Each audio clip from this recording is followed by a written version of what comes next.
When people ask me who my favorite player in women's college basketball is, I probably would answer, if we're being honest, one of the Irish players. If any of Gandhi, Grace, or Emma end up playing for, albeit they were playing for freaking Texas, Oklahoma, and UConn.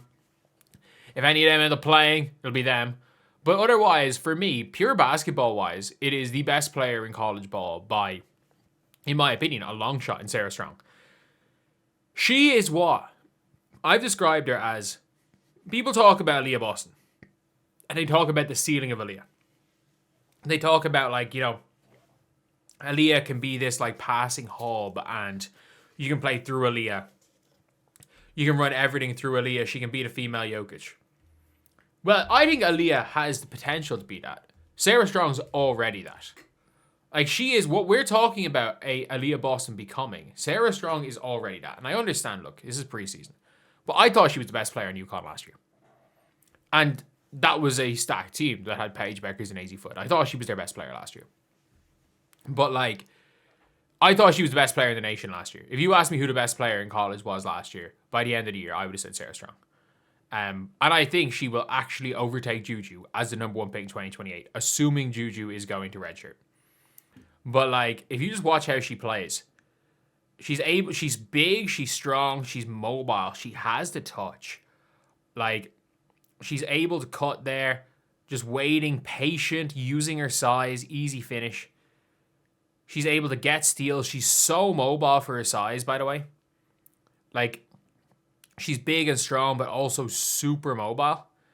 She's playing as a post. Look at that hook. Like, that's an Aaliyah Boston off Kelsey Mitchell cut right there. That's a really good cut by AZ Fudd there, off the ball. But that's all from her use as a hub. And she already has the three ball. Whereas Aaliyah's talking about getting the three ball, she already has the three ball. Like, Sarah Strong, like, I understand, like, 2028 is going to be, if Juju's in that, it's the best WNBA draft of all time. When you have Joyce Edwards, Juju, Sarah Strong, and Michaela Blakes. But, like, look at her in the high-low. And I understand, again, the high-low is not something that's going to be super used in the year of 2025 with bigs. But if you've got two passing bigs, you're in a decent enough spot.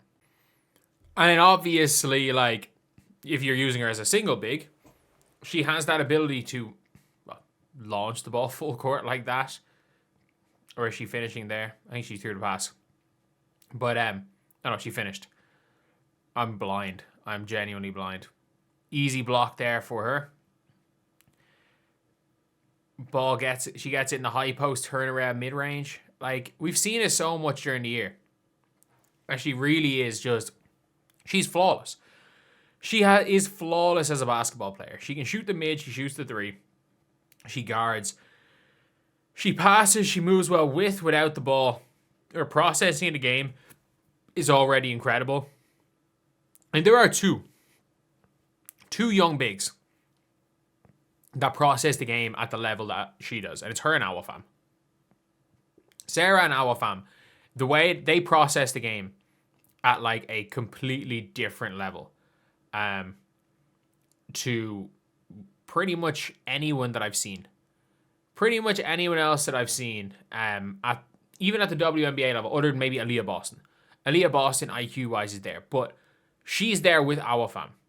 Aaliyah Boston, like, I think Aaliyah Boston's ceiling, I think Aaliyah Boston is trying to be what Sarah Strong is now, which is crazy thing to say, considering the fact that Aaliyah Boston is born in 2001 and Sarah Strong was born in 2006.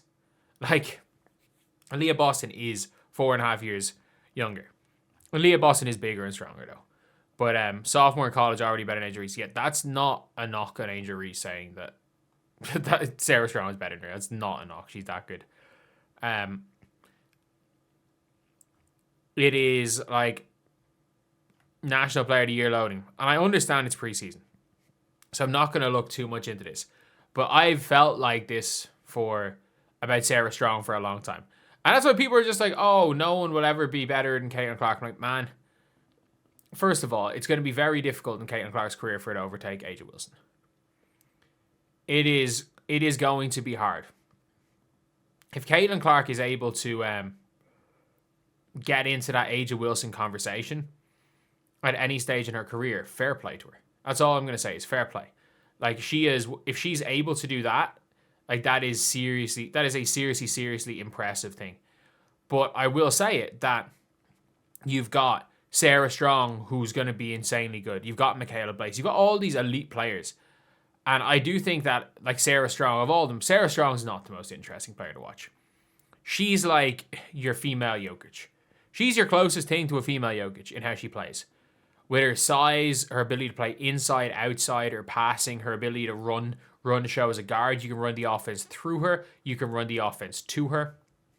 Like, she's a player that has a potential to be the best in the world.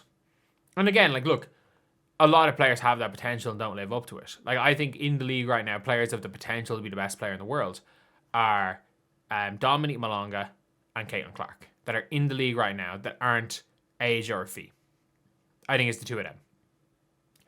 I think in college, I don't think Awafam has that potential.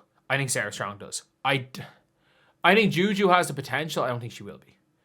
I don't think she's efficient enough to be as good. I think Sarah Strong is better than Juju Watkins. And people are just like, oh, like, that's a crazy statement. Juju Watkins is like a 6'2" guard. But I'm like, man, Sarah Strong is like a 6'2" guard, but 6'3" guard, but she can also play the post and play the 4. She can play the 3, she can play the 4, she can play the 5. She can guard them all. She absolutely she completely took Kiki Iriafen out of the game last year when they faced off against each other. Like, she destroyed Kiki Iriafen in a game that really mattered between those two teams. In a game that genuinely mattered, she cooked Kiki Iriafen. So for me, that's just one of those things where I'm like, I feel like Sarah Strong has to be more talked about, because I think that she is, like, when we talk about, again, who the top young players in the world are, Sarah Strong has to be in the conversation. She has to be. She's that good. Like, there are levels to this shit. And, like, Sarah Strong she is the closest thing to a flawless basketball player. Like, Paige has her passiveness. Like, as far as young players, Aaliyah can't shoot the 3. Paige is passive. Caitlin can't attack going left, can't shoot going right.